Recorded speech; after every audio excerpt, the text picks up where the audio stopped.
chemin de la grâce, ce n'est pas n'importe quel chemin. Ce chemin-là a un nom, c'est Jésus-Christ.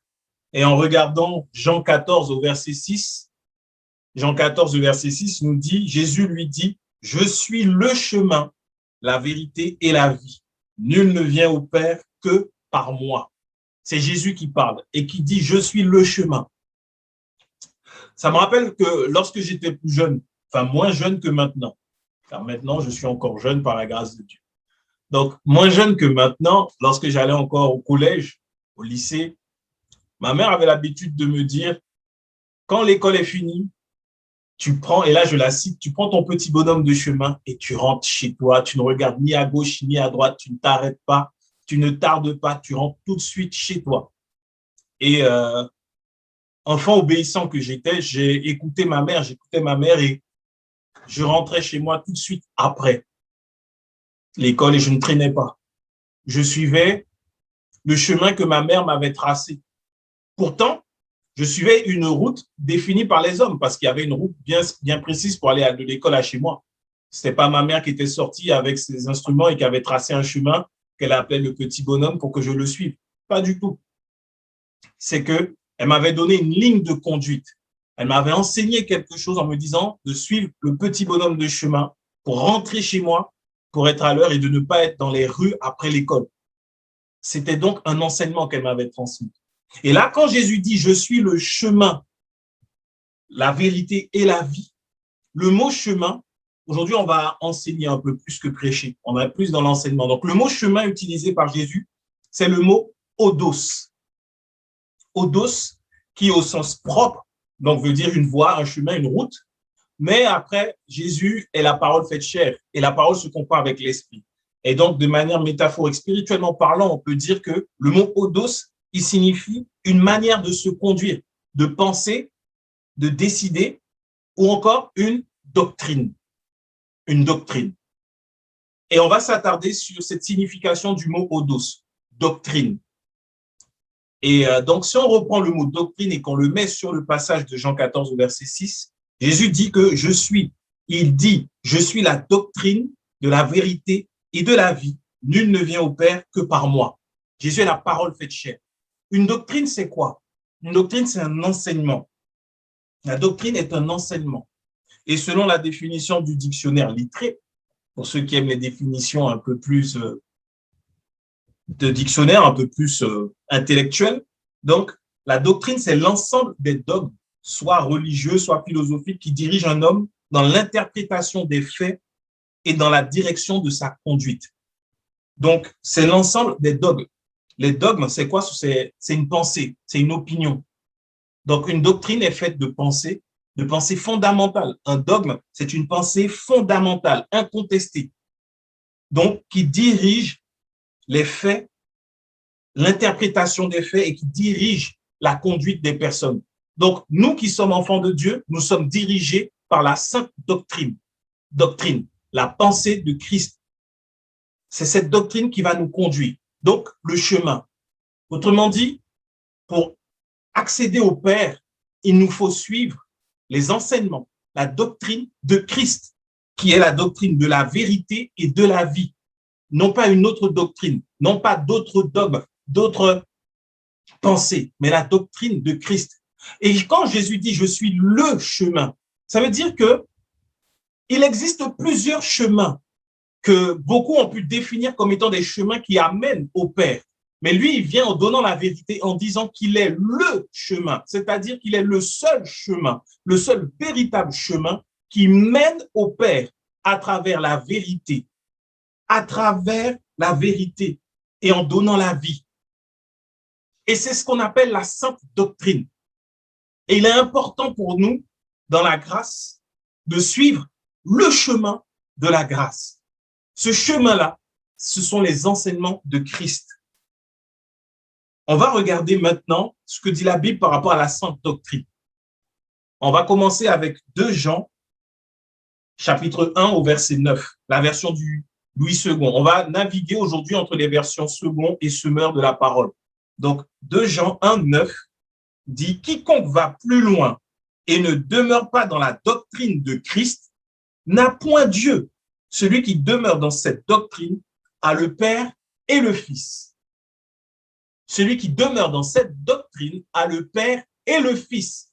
Donc, celui qui n'a pas la doctrine, qui n'est pas dans la doctrine de Christ, qui n'est pas sur le chemin de Christ, n'a point Dieu. La Bible est très claire. Si nous ne sommes pas dans cette doctrine, dans les enseignements de Christ, à savoir que lorsque l'on devient enfant de Dieu, nous recevons l'Esprit de Dieu et Jésus nous dit que l'Esprit de Dieu va nous conduire dans toute la vérité. Il nous conduira sur le chemin de la vérité. Il nous conduira dans les enseignements de Christ. Il nous conduira donc dans la doctrine de Christ. On peut recevoir le Saint-Esprit et décider de prendre un autre chemin que celui de Christ. Et là, il ne peut rien faire parce qu'il respecte le libre arbitre. Mais il n'y a qu'un seul chemin qui mène au Père. C'est Jésus-Christ, qui mène à la vie, qui donne la vérité, qui donne la vie. C'est Jésus-Christ. C'est là la sainte doctrine.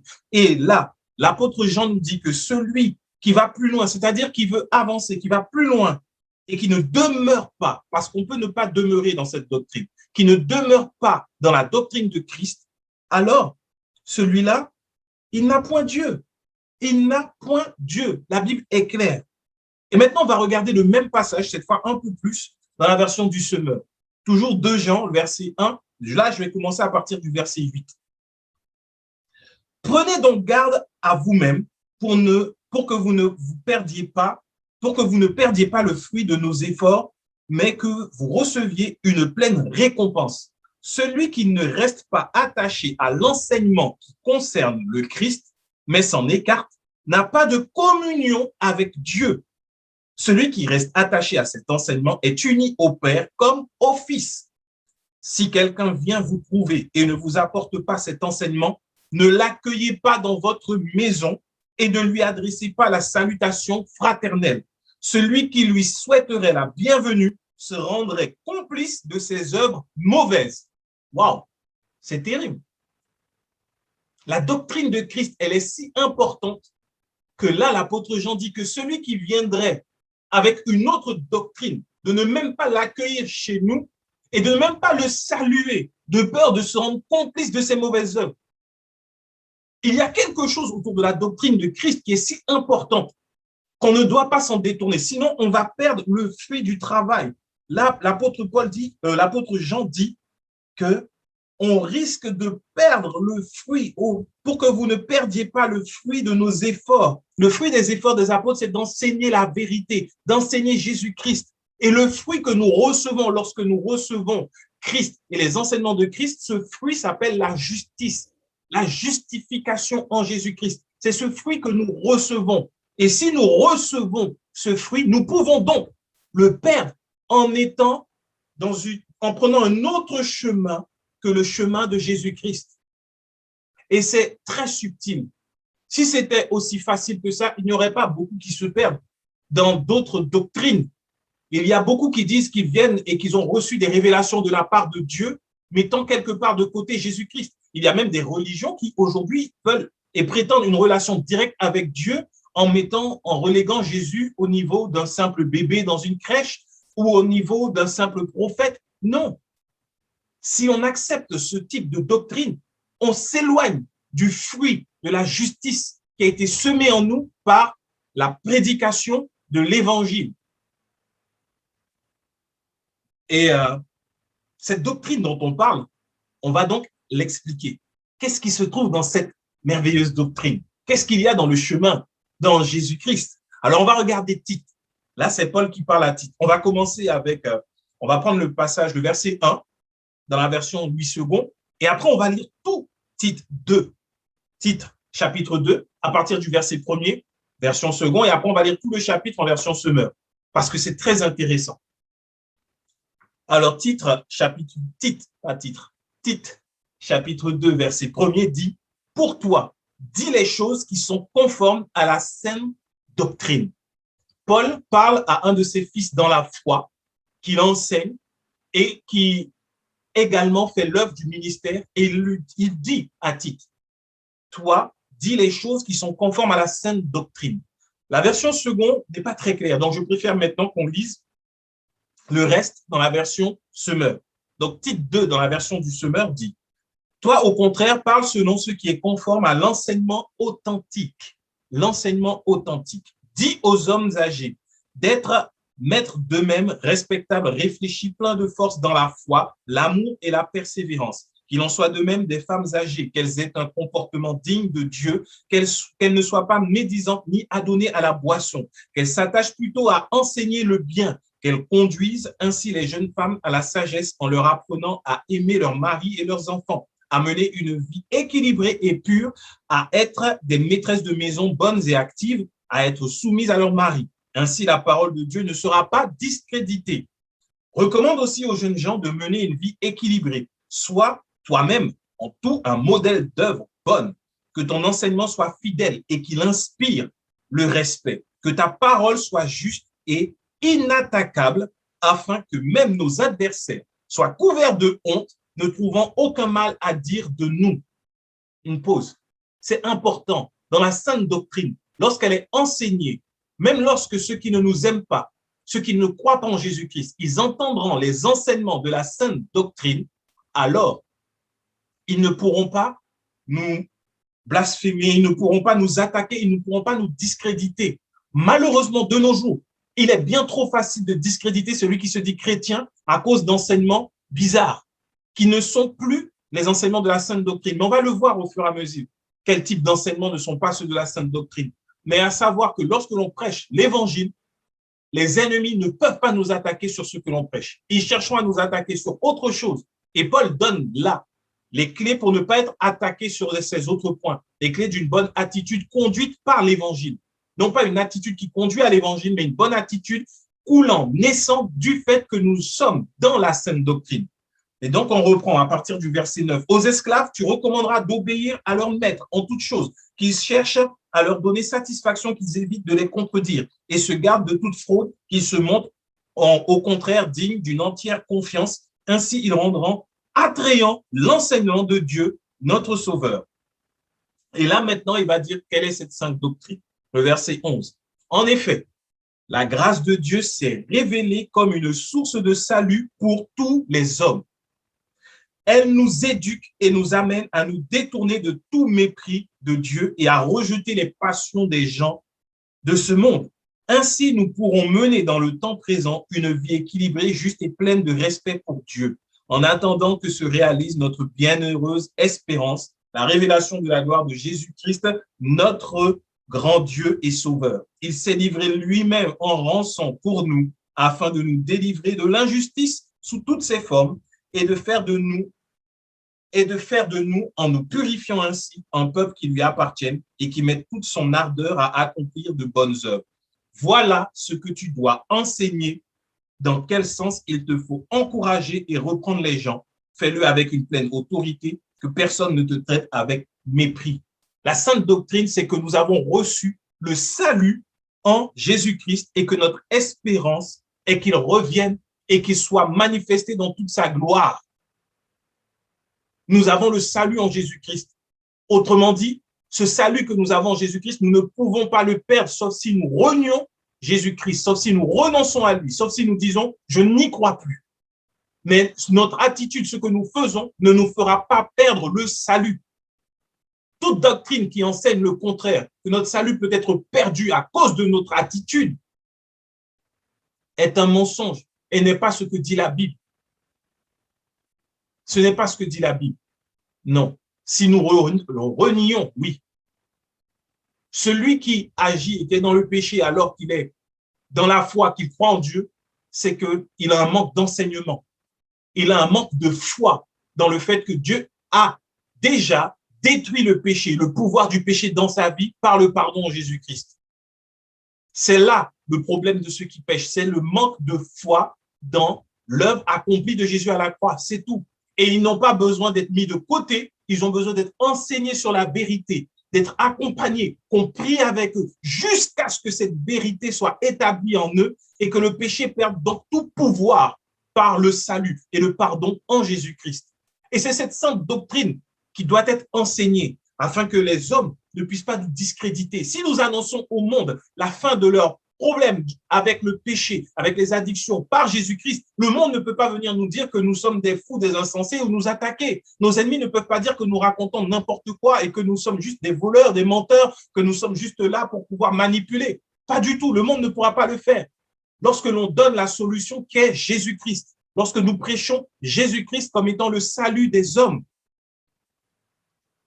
voilà cette sainte doctrine, voilà le chemin par lequel le Saint-Esprit nous conduira. Il ne nous conduira pas ailleurs, il ne nous conduira pas autrement. Le Saint-Esprit n'est pas là, je le redis encore, je l'ai déjà dit, mais le Saint-Esprit n'est pas là au-dedans de nous pour nous dire tout le temps, tu vois, tu as péché, maintenant va demander pardon. Tu vois, tu as mal agi, maintenant va demander pardon. Non, ce qui se passe, c'est que c'est notre conscience qui vient nous dire que ce que nous avons fait là n'est pas bien.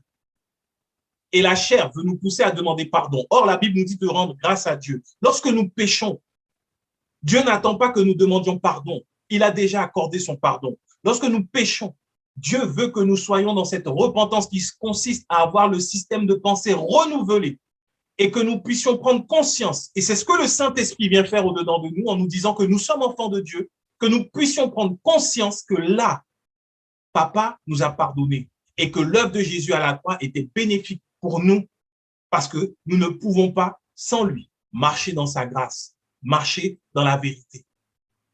Donc, tu as péché, c'est pas te mettre à genoux, pardon, pardon, ah Dieu, pardon. Non, ça, c'est le meilleur moyen de retourner pécher encore.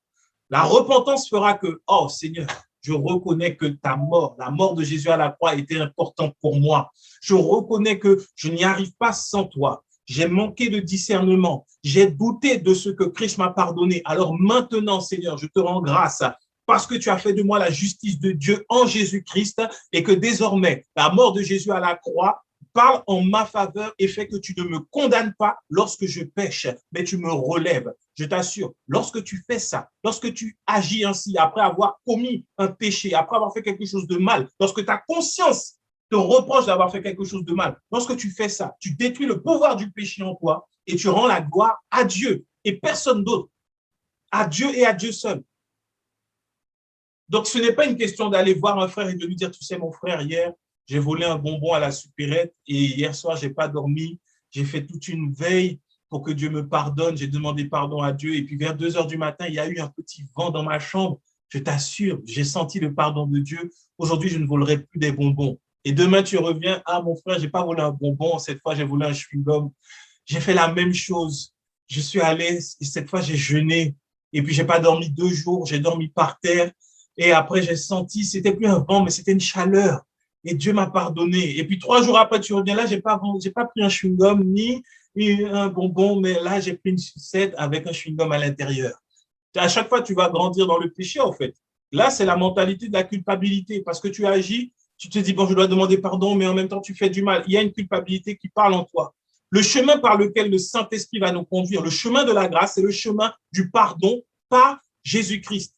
Et lorsque nous sommes conscients de ce pardon, lorsque nous avons pleinement conscience du pardon que nous avons en Jésus-Christ, il n'y a rien du tout qui pourra nous tenir liés au péché. Même s'il nous arrive, parce que nous ne sommes pas parfaits, Dieu n'exige pas de nous de la perfection, il veut de nous de la foi. Alors s'il nous arrive de pécher, ça nous arrive de faire ce qui n'est pas correct, conforme à la parole, ça nous arrive encore. Nous le reconnaissons, moi le premier. Mais le but, ce n'est pas d'aller demander pardon encore à Dieu. Le pardon a été acquis. Tu vas demander quelque chose que tu as déjà. Ça montre que tu manques de foi en ce que tu as. Le chemin par lequel l'Esprit va te conduire, c'est de rendre gloire à Dieu parce que Jésus est mort et que tes péchés ne peuvent pas te tuer ni te faire quitter le statut enfant de Dieu. Ni tes péchés, ni tes erreurs. Il nous arrive de faire des erreurs. Il nous arrive de prendre des mauvaises décisions. Mais le Seigneur ne vient pas nous dire, ah, tu vois, je t'avais dit, tu ne suis pas le chemin, maintenant je vais t'apprendre, je vais te briser. Montre-moi un exemple dans la Bible où Dieu a brisé quelqu'un. Les chrétiens aujourd'hui aiment le brisement. Montrez-moi, je cherche encore aujourd'hui un exemple de quelqu'un qui a été brisé par Dieu. Et Dieu a dit, je te brise aujourd'hui afin que tu puisses maintenant briller ou avancer ou aller mieux. Donnez-moi un exemple. Je cherche. Je parlais avec un frère, il m'a dit Job. Ce n'est pas Dieu qui a brisé Job. Dieu n'a pas brisé Job. Le diable est venu parce que Christ n'était pas encore mort. Et il a eu l'autorisation d'aller tourmenter Job, mais n'a pas eu l'autorisation de tuer Job. Dieu n'a jamais voulu que... Dieu n'a pas dit, OK, Job, maintenant je vais t'apprendre une leçon. Non, Dieu était en paix avec Job. C'est le diable qui, lui, voulait voir si Job allait continuer jusqu'au bout, parce que Job pensait que par ses œuvres, il avait la protection de Dieu. Mais Dieu a démontré au diable que ce n'était pas par les œuvres, mais c'est parce que Job croyait en Dieu et que jusqu'à la fin, il a cru. Dieu lui a tout renouvelé. Et donc, ce n'était pas les œuvres de Job, mais c'était la grâce de Dieu envers Job. Une manifestation de la grâce, déjà. Dieu ne brise pas. Dieu n'est pas méchant pour briser. La vérité, c'est que nous faisons nos choix. Nous avons des fois de mauvais enseignements et nous allons sur des chemins que Dieu n'a pas voulu pour nous. Et quand sur ce chemin-là, nous nous cassons le nez, nous nous brisons nous-mêmes au final. Quand nous allons sur ce chemin, nous disons, ah non, Dieu m'a brisé, ah, il m'a montré. Il t'a rien montré. Dieu t'a montré sa grâce parce qu'il t'a relevé. Au moment où tu es tombé, c'est là que lui, maintenant, il intervient. Parce que jusqu'avant, tu faisais par toi-même et il va intervenir à ce moment-là. Il va te sortir de là. Et ce que tu vas expérimenter comme étant sa grâce, tu vas dire, je suis passé par le brisement de Dieu. Et ce brisement m'a permis de perdre l'orgueil et tout. Non, ce n'est pas le brisement de Dieu. Dieu, dans sa grâce, il vient relever ses enfants qui sont abattus, qui sont courbés. Et n'oublions pas que c'est dans notre faiblesse que lui se glorifie. Et souvent, si tu prends le temps d'écouter le témoignage de celui qui dit qu'il a été brisé, tu verras qu'à un moment donné, il a pris la mauvaise décision. Il n'a pas écouté la volonté de Dieu. Et c'est la conséquence de cette mauvaise décision qui a fait qu'il a considéré qu'il a été brisé. Non. Alors, tu vas te retrouver seul. Et c'est dans ce moment-là que tu seras enfin assez disponible pour entendre la voix de l'Esprit qui te dit, bon, tu es enfant de Dieu, papa t'aime, il ne te laissera pas en bas et il va te relever. C'est là le chemin par lequel le Saint-Esprit nous conduit. Il ne nous condamnera jamais, il ne nous brisera jamais, il ne va pas nous punir pour nous enseigner, non. Il va nous reprendre, il va nous éduquer, il va nous aimer. Et lorsque le Seigneur nous éprouve, ce ne sont pas des épreuves qui sont difficiles. Il n'y a aucune épreuve qui vienne à nous qui soit trop difficile, non. Et souvent, 90% du temps, l'épreuve que Dieu envoie, c'est une épreuve de notre foi. C'est l'épreuve de la foi. Lorsque tu te retrouves devant Goliath, est-ce que tu vas fuir? Est-ce que tu vas te cacher? Ou est-ce que tu vas dire au nom de l'Éternel, aujourd'hui même, je couperai ta tête? Lorsque tu te retrouveras devant Jézabel et toute son armée, qu'est-ce que tu vas faire? Lorsque tu te retrouveras au beau milieu de la tempête, que vas-tu faire? Voilà l'épreuve. Les apôtres ont vécu ces épreuves de la foi. Et à chaque fois, Jésus leur disait, pourquoi avez-vous douté? Voilà le type d'épreuve que Dieu nous envoie. Pourquoi? Parce qu'il veut bâtir notre foi. Et aucun homme ne peut nous soumettre à une épreuve de la foi, Dieu seul, parce que lui seul connaît la foi, c'est la foi que nous avons. Et s'il y a un domaine dans notre vie où nous avons besoin de foi, alors il nous enverra une épreuve à ce moment-là pour voir, est-ce que là maintenant tu crois que je suis le pourvoyeur? Est-ce que tu crois que je suis celui qui peut réconcilier ta famille? Est-ce que tu crois que je suis celui qui peut te donner de la santé? Est-ce que tu crois que... Voilà le type d'épreuve que Dieu envoie. Dieu n'envoie pas de tentation. Dans l'épreuve de la foi, le diable, lui, va venir avec la tentation de la chair pour qu'on prenne un raccourci. Lorsque tu es là, il y a un besoin. Tu as besoin. Tu as un manque. Tu as besoin de 2000 euros. Tu ne sais pas comment faire. Que vas-tu faire? Croire en Dieu jusqu'au bout, attendre sa solution, croire que Christ à la croix, il s'est fait pauvre, de riche qu'il était, afin que nous soyons enrichis, que toute la richesse de Dieu est pour nous, ou tu vas prendre le chemin facile de la chair. Il y a CTLM, il y a Sofrinco. Vas-y. Et après, Dieu t'aidera à rembourser. Et quand tu le fais, wow, c'est là que les dettes augmentent, elles augmentent. Et quand tu attends, le Seigneur parle. Tu attends. Mais bien souvent, avec Dieu, il faut vraiment avoir de la patience. Dieu n'est pas fast-food. Non. Avec Dieu, il faut avoir de la patience et croire jusqu'au bout. Dis, Seigneur, c'est à toi que j'appartiens. Je n'appartiens à personne d'autre. Tu es ma solution. Je t'appartiens. Je suis ton enfant. Je suis sous ta responsabilité. En Christ, tu as dit, moi, je m'appuie sur ta parole et je sais que mon secours viendra de toi. C'est là la réaction qu'on doit avoir devant l'épreuve. Cette réaction-là n'est pas automatique. Elle va naître du fait que nous sommes enseignés par la sainte doctrine et conduits sur le chemin qui mène à la grâce.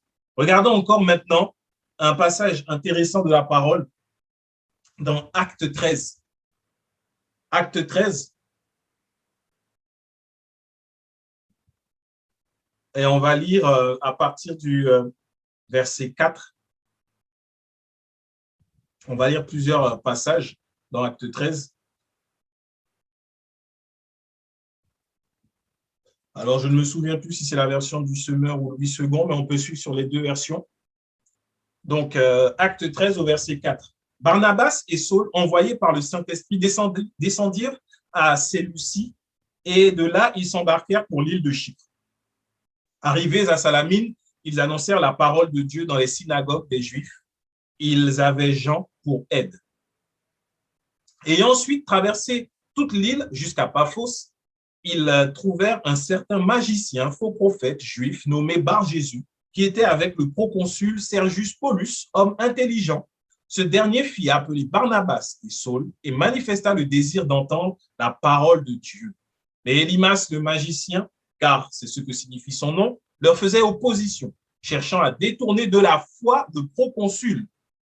Alors Saul, appelé aussi Paul, rempli du Saint-Esprit, fixa les regards sur lui et dit, homme plein de toute espèce de ruse et de fraude, fils du diable, ennemi de toute justice, ne cesseras-tu point de pervertir les voies droites du Seigneur? Maintenant, voici la main du Seigneur est sur toi, tu seras aveugle et pour un temps, tu ne verras pas le soleil. Aussitôt, l'obscurité et les ténèbres tombèrent sur lui et il cherchait en tâtonnant des personnes pour le guider. Alors le proconsul, voyant ce qui était arrivé, crut étant frappé de la doctrine du Seigneur. La puissance de la sainte doctrine. On voit Paul, Barnabas et accompagné de gens que l'on appelait Marc également. On les voit qui sont partis, conduits par l'Esprit pour annoncer la parole. Et la Bible nous dit quelque chose d'intéressant au verset 5, c'est qu'ils allaient annoncer dans les synagogues des Juifs la parole. Ils enseignaient quoi? La doctrine du Seigneur, puisque c'est ce qui va faire que le proconsul, un homme intelligent, va vouloir entendre l'évangile. Il va vouloir être enseigné sur la foi.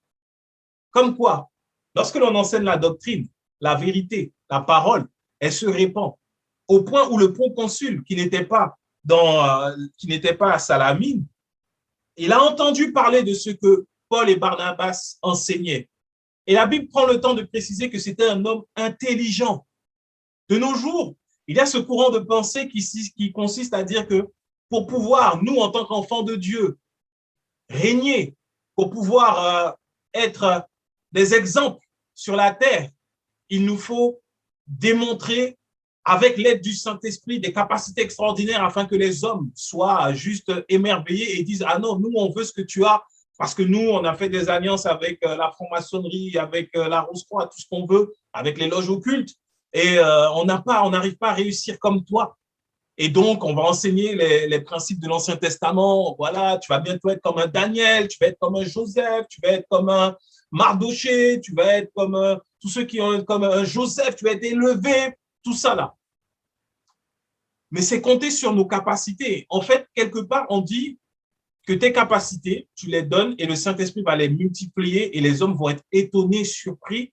Et là, ils vont vouloir se donner à Jésus. C'est pas ça la vérité. On voit un homme intelligent, un proconsul, c'est-à-dire un haut fonctionnaire romain de l'époque, l'équivalent d'un préfet de l'époque, de notre époque, qui voudra recevoir l'évangile parce qu'il aura entendu les enseignements. Il n'aura pas entendu que Paul était un remarquable monteur de tentes et que lorsqu'il faisait des tentes, dans ces tentes, les tentes étaient résistantes pendant 10 ans. Il n'aura pas entendu que Barnabas était un merveilleux lévite. Non, il n'aura pas entendu parler de leurs œuvres, de leurs capacités naturelles, mais il aura entendu parler de l'enseignement de la doctrine, de la vérité.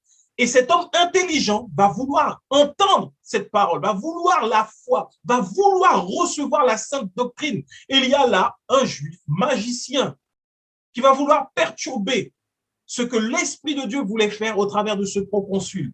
Et c'est là que le Seigneur va agir dans sa puissance, parce que souvenons-nous que l'évangile est une puissance. La prédication de l'évangile ne consiste pas en parole seulement, mais en une démonstration de puissance, d'Esprit Saint et de puissance. Et là, la Bible nous dit que Paul, rempli du Saint-Esprit, va parler à ce magicien et le magicien va devenir aveugle pour une saison. Lui qui a voulu aveugler le proconsul, lui qui a voulu mettre un voile, souvenons-nous que ce voile vient de la loi, lui qui a voulu, par ses astuces, par sa magie, faire que ce proconsul n'entre pas dans la foi, cet homme lui-même s'est retrouvé aveuglé parce qu'il a voulu empêcher que cet homme reçoive l'évangile. Mais par cette stratégie qu'il a utilisée, Dieu a permis que le proconsul voit la puissance de la sainte doctrine et qu'il donne sa vie à Jésus-Christ. Et de là, après, Paul et Barnabas sont partis. Le Saint-Esprit les avait déplacés pour que ce proconsul-là soit gagné, pour qu'il soit une porte d'entrée pour l'évangile dans cette région où il était. Alors, c'est merveilleux de se cacher en Christ et de parler de Christ uniquement. Parce que lorsque nous parlons de Christ, il y a une puissance qui se déploie, qui se dégage. Le Saint-Esprit est à l'œuvre pour s'assurer que cette sainte doctrine soit respectée, pour s'assurer que le chemin ne soit pas obstrué, bloqué, et qu'un autre chemin ne soit pas pris par une âme que Jésus-Christ veut gagner, parce qu'il est mort pour nous tous. Et la Bible nous dit donc que Paul et Barnabas, ils allaient dans les synagogues enseigner. Qu'est-ce qu'ils enseignaient? Plus loin maintenant, acte 13, on va voir l'enseignement qu'ils donnaient. On va voir cette sainte doctrine encore. Acte 13 à partir du verset 32. Et nous, là c'est Paul qui parle. Il s'était retrouvé dans une ville où il était rentré dans la synagogue, on a demandé, bon, qui veut prendre la parole? Il ne faut pas faire ça quand il y a Paul quelque part. Il ne faut pas faire ça. Paul a levé la main gentiment. Il ne savait pas, il ne connaissait pas Paul. Donc, après que les gens aient lu les prophètes, ils aient lu la loi, Paul a pris la parole. Et donc, Paul a commencé à raconter, rappeler l'histoire des Juifs. Et là, on arrive au verset 32 et il dit, « Et nous vous annonçons cette bonne nouvelle de la promesse, que la promesse faite à nos pères, Dieu l'a accomplie pour nous, leurs enfants, en ressuscitant Jésus. Selon ce qui est écrit dans le psaume 2e, « Tu es mon fils, je t'ai engendré aujourd'hui, qu'il l'ait ressuscité des morts, de telle sorte qu'il ne retournera pas à la corruption. C'est ce qu'il a déclaré en disant, je vous donnerai les grâces saintes promises à David, ces grâces qui sont assurées. C'est pourquoi il dit encore, tu ne permettras pas à ton sein de voir la corruption, que ton sein voit la corruption. Or, David, après avoir en son temps servi au dessein de Dieu, est mort et a été réuni à ses pairs et a vu la corruption. Mais celui que Dieu a ressuscité, donc Jésus-Christ, n'a pas vu la corruption. Sachez donc, hommes, frères, que c'est par lui que le pardon des péchés vous est annoncé. Là, c'est ce que Paul enseignait. Là, on a un extrait de la prédication de Paul. On a un extrait du message que Paul a donné dans la synagogue, le message que le proconsul a entendu. Il disait, sachez donc, hommes, frères, que c'est par lui, Jésus-Christ, que le pardon des péchés vous est annoncé et que quiconque croit est justifié par lui de toutes les choses dont vous ne pouviez être justifié par la loi de Moïse. Ainsi, prenez garde qu'il ne vous arrive ce qui est dit dans les prophètes. Voyez, contempteurs, soyez étonnés et disparaissez, car je vais faire en vos jours une œuvre que vous ne croirez pas si on vous la racontait. Lorsqu'ils sortirent, et là c'est impressionnant, lorsqu'ils sortirent, on les pria de parler le sabbat suivant sur les mêmes choses. Sur les mêmes choses. Quelle chose? Qu'en Jésus-Christ, il y a le pardon des péchés, la sainte doctrine. Et après ça, et à l'issue de l'assemblée, beaucoup de Juifs et de prosélytes pieux suivirent Paul et Barnabas qui s'entretinrent avec eux et les exhortèrent à rester attachés à la grâce de Dieu. Tout autre chemin qui n'enseigne pas la grâce de Dieu, je le dis avec assurance aujourd'hui, nous détourne de la vérité et de la vie qu'il y a en Jésus-Christ. C'est la sainte doctrine que nous devons garder en nous. Et nous sommes aujourd'hui dans les temps de la fin. Et la Bible nous le dit que dans les temps de la fin, plusieurs voudront venir avec d'autres doctrines, avec d'autres enseignements. Combien même ces enseignements sont tirés de la Bible? Souvent, c'est l'Ancien Testament et nous le voyons, c'est la loi. Cette loi ne peut rien faire pour nous. La loi ne peut pas nous justifier, elle ne peut pas nous sauver, elle ne peut même pas nous donner une bonne attitude. Elle fait de nous des hypocrites, elle fait de nous des personnes fausses, sans faire d'efforts. Celui qui est enseigné et qui grandit dans la loi devient hypocrite sans le vouloir. De la même manière que celui qui est enseigné dans la grâce devient saint, devient quelqu'un de droit, de juste, sans le vouloir. Ce sont les fruits que l'on reçoit dans la grâce, sans le vouloir. Voilà pourquoi beaucoup de personnes aujourd'hui se posent des questions. Mais pourquoi je commets de tels actes? Pourquoi je fais tel péché? Mais pourquoi je n'arrive pas à m'en sortir? Tout simplement parce que la nourriture qu'ils reçoivent, cette nourriture, elle est mauvaise. Prenons un exemple naturel. Si nous nous amusons à manger tous les jours des hamburgers, à manger tous les jours des pizzas, à manger des kebabs, tous les jours, pendant un mois, et qu'à la fin de ce mois, on vient, on prend la balance, et la balance nous dit, mon ami, tu as trop mangé, il faut arrêter. On ne pourra pas dire, mais je ne comprends pas, mais pourquoi je prends du poids? Tu as enchaîné le matin, hamburger, à midi, hamburger, le soir, tu veux manger light, tu prends une pizza en prenant les sodas. Tu manges. Je ne dis pas que tu ne peux pas le faire de temps en temps. Moi, je le fais. Mais tous les jours, tu manges ça et à la fin, tu t'étonnes de ce que ton corps réponde sans faire d'effort. Le seul effort que tu auras fait, c'est manger, manger. Pareil, si pendant un mois, tu manges de la salade, du riz complet, du blanc de poulet, tu manges équilibré et qu'à la fin du mois, tu dis waouh, je me sens en meilleure forme, j'ai perdu du poids. Tu n'auras pas fait un autre effort que de manger. Spirituellement, tu manges la loi, tu pêches. Tu manges la grâce, tu fais la volonté de Dieu. Sans effort. C'est le même principe, sans effort. Donc, ceux qui luttent encore avec le péché, là, je parle à ceux qui luttent encore avec le péché. Alors, la seule chose qu'il y a à faire, c'est de te poser la question sur l'aliment spirituel que tu prends. Est-ce que cet aliment, il nourrit en toi l'esprit ou la chair? La loi, par la loi, vient la connaissance du péché. Le péché étant enfermé dans la chair. Autrement dit, quand tu prends la loi, c'est comme une eau qui est claire en surface et en dedans, c'est trou. Quand tu vas marcher dedans, toute l'eau va devenir trou. Enseigne la loi, toute l'eau va devenir trou. Enseigne la grâce, l'eau va rester claire. L'eau va rester claire. C'est ça. C'est la seule chose qui fait qu'on peut demeurer dans le péché. Et donc, cette doctrine-là, aujourd'hui, la sainte doctrine, la grâce, elle est difficile à trouver et c'est triste. Et depuis que nous enseignons ainsi la grâce, je bénis le Seigneur parce qu'il y a des frères et sœurs qui me contactent de par le monde pour dire waouh, vraiment, je suis encouragé moi aussi à prêcher la grâce. Moi aussi. Et d'ailleurs, la prochaine fois, nous les saluerons. Nous les saluons déjà. On a une sœur avec nous qui est en Côte d'Ivoire, pasteur également, le pasteur Victoire. Elle prêche la grâce dans l'église où elle est. On a un autre frère qui est à La Réunion, qui prêche également la grâce, avec qui on échange, on s'encourage, parce que ce n'est pas facile de prêcher la grâce, forcément. J'ai parlé encore avec une autre sœur qui se trouve dans la Caraïbe également et qui veut prêcher la grâce parce que trop, c'est trop.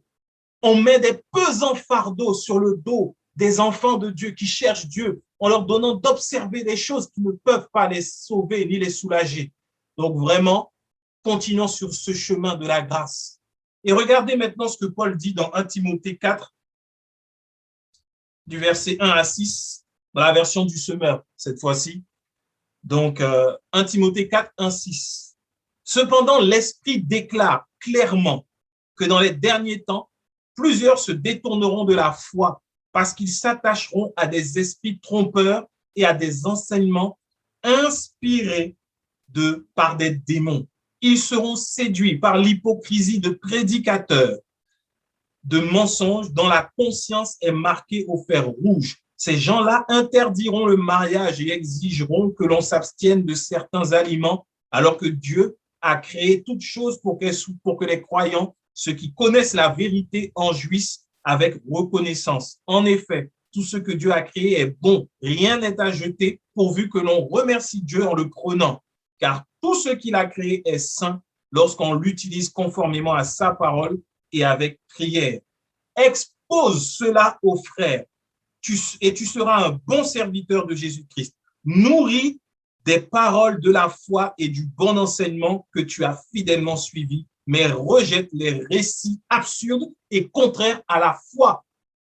Et il y a trop de récits absurdes aujourd'hui contraires à la foi. Et le même passage dans la version seconde, au verset 6, dit « En exposant ces choses aux frères, tu seras un bon ministre de Jésus-Christ, nourri des paroles de la foi et de la bonne doctrine que tu as exactement suivie. » C'est écrit. L'Esprit dit clairement que dans les derniers temps, plusieurs se détourneront de la foi et s'attacheront à des esprits trompeurs, des enseignements inspirés par des démons. Ils seront séduits par l'hypocrisie des prédicateurs de mensonges. C'est écrit. C'est écrit. Donc, c'est normal qu'aujourd'hui, il y ait plein de mensonges qui soient répandus sur le dos de l'évangile. À nous de faire attention, de demeurer sur le chemin de la vérité qui est la sainte doctrine. En Jésus-Christ, nous avons le pardon. En Jésus-Christ, nous avons la victoire. Nous n'avons pas encore à lutter. Vous savez que les démons, ce sont des acteurs. Pendant des années, j'étais dans la délivrance, chasser des démons. Je vous assure, Hollywood a copié sur les démons. Hollywood a copié sur les démons. Non, l'homme n'a rien inventé. C'est inspiré par les démons. À un moment, un démon va se manifester.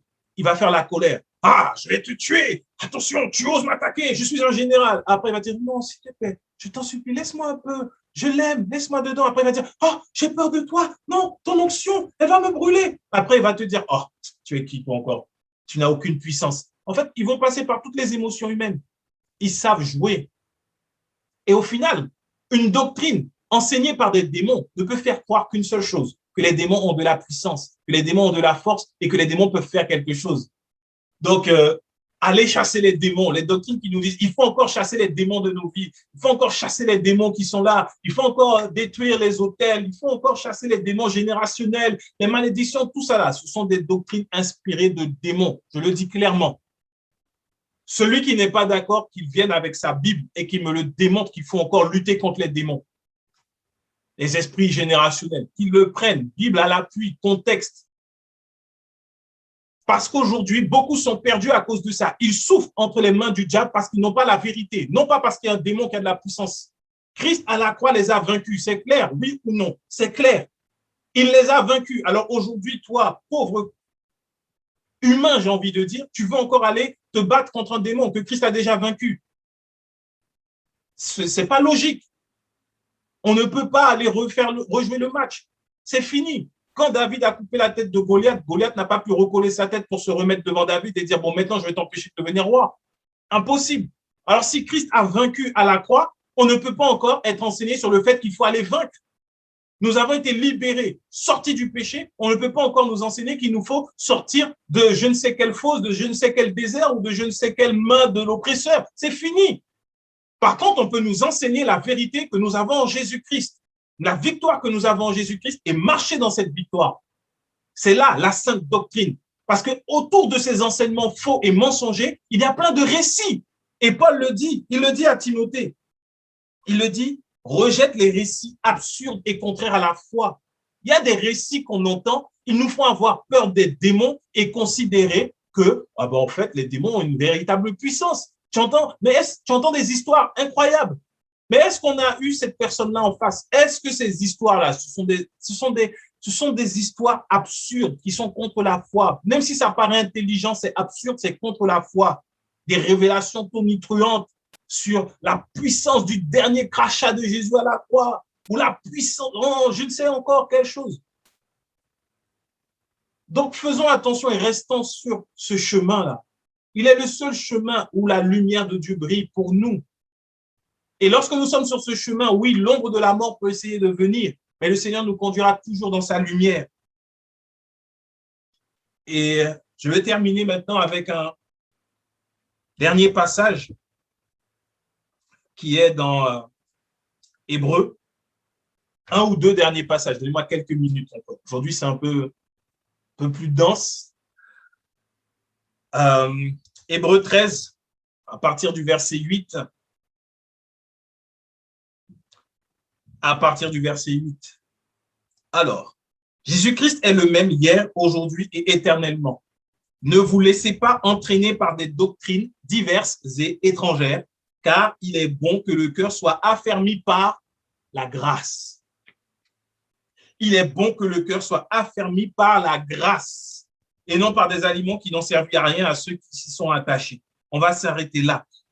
Ne vous laissez pas entraîner par des doctrines diverses et étrangères, car il est bon que le cœur soit affermi par la grâce. Un point, un trait. Ton cœur ne sera pas affermi par une fausse doctrine de chasser les démons. Ton cœur ne sera pas affermi par une fausse doctrine d'obtenir les meilleurs rangs sur cette terre. Non, ton cœur sera affermi par la grâce. La Bible est claire, elle est nette, elle est précise à ce niveau.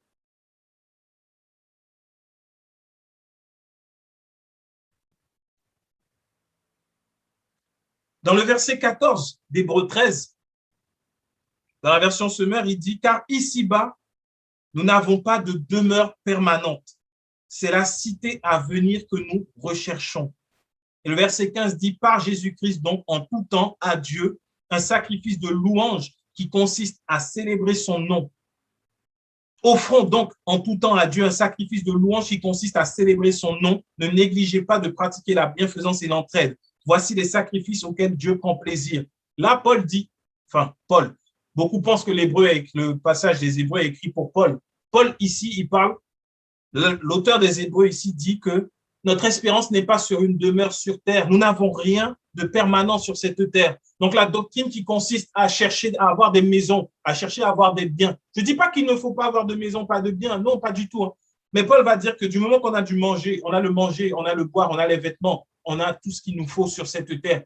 La terre sera détruite à la fin. La terre que nous connaissons maintenant n'existera plus. Donc, que tu aies 15 maisons ou que tu n'aies pas de maison, je t'assure, ça ne change rien du tout. Ce qui compte, c'est la foi et de demeurer dans cette doctrine, de demeurer dans la foi. Donc, également, la doctrine qui consiste à poursuivre les richesses de ce monde, de s'enrichir pour pouvoir avoir de la puissance, avoir des maisons, avoir des voitures, avoir des biens, ce n'est pas la sainte doctrine. Elle nous détourne de Christ.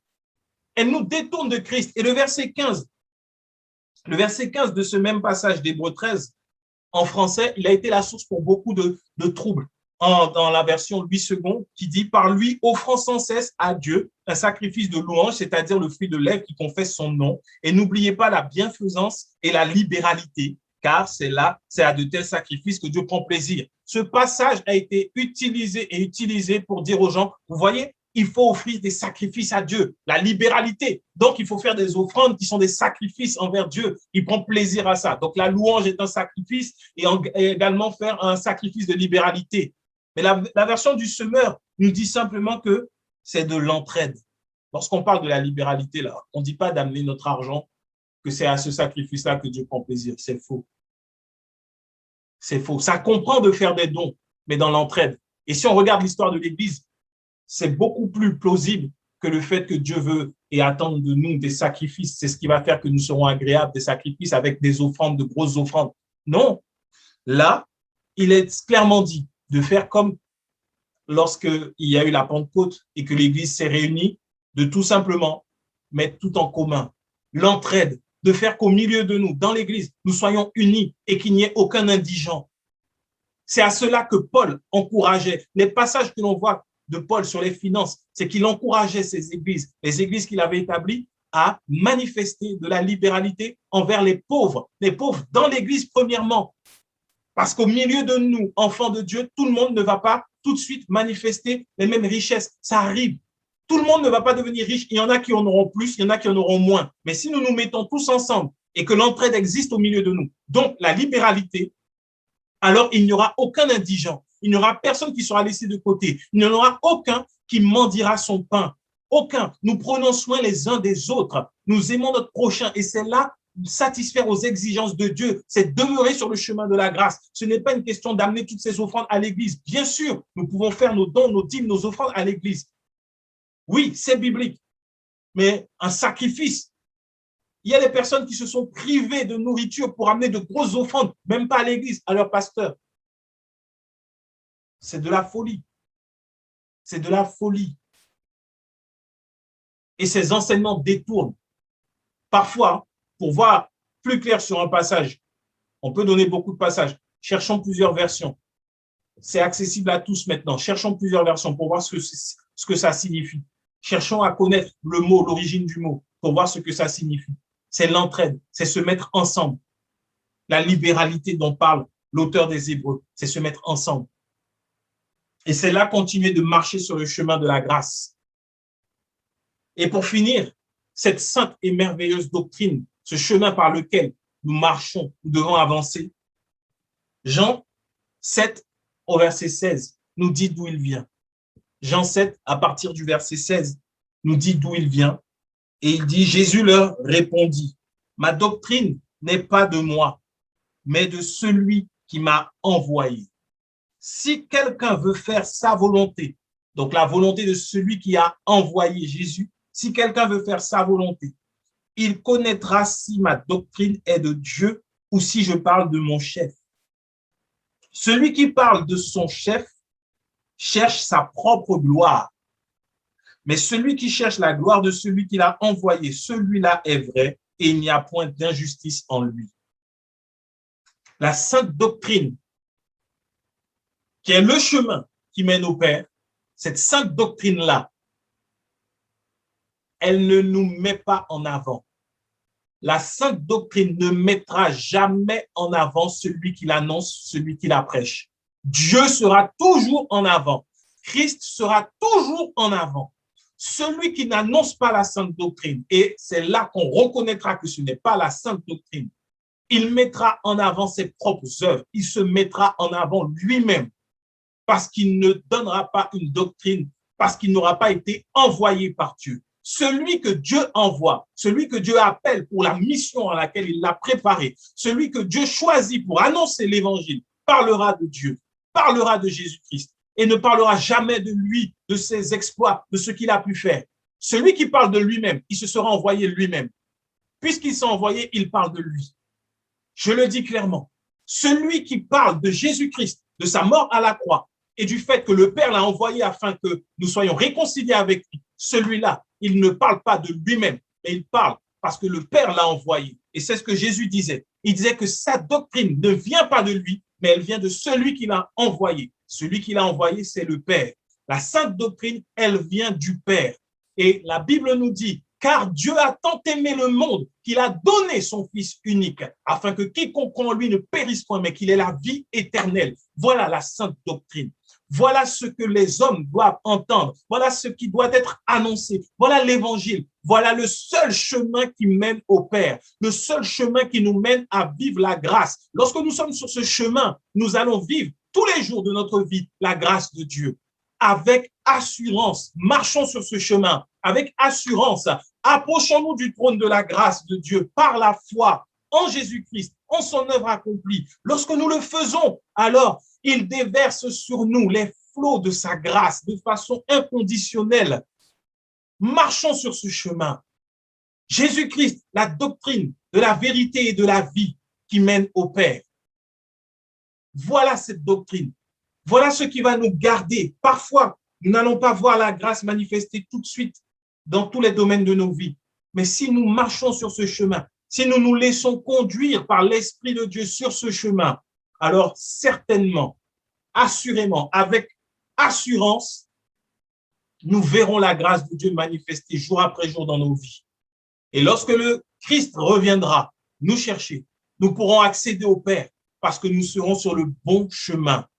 C'est en étant dans cette foi-là que tous les jours, nous marchons en étant prêts pour le retour du Seigneur Jésus. Pendant longtemps, je me suis posé la question, mais comment faire pour être prêt tout le temps? Je ne peux pas tout le temps prier, des fois je dors, je ne sais pas quand est-ce que Jésus va revenir. C'était une crainte que j'avais étant plus jeune, parce qu'on nous disait qu'il faut toujours être prêt pour le retour du Seigneur, ne pas être comme les 5 vierges Paul. Le fait d'avoir de l'huile dans sa lampe, c'est de toujours avoir foi en l'œuvre de Jésus-Christ. Tu t'endors, tu sais que tu es enfant de Dieu. Tu te réveilles, tu es enfant de Dieu et tu crois en Jésus-Christ. À n'importe quel moment, que tu travailles, que tu dormes, que tu manges, quel que soit le moment, quand Jésus reviendra, avec joie et assurance, tu seras enlevé. Et nul ne pourra te ravir de ses mains parce que tu es sur le bon chemin.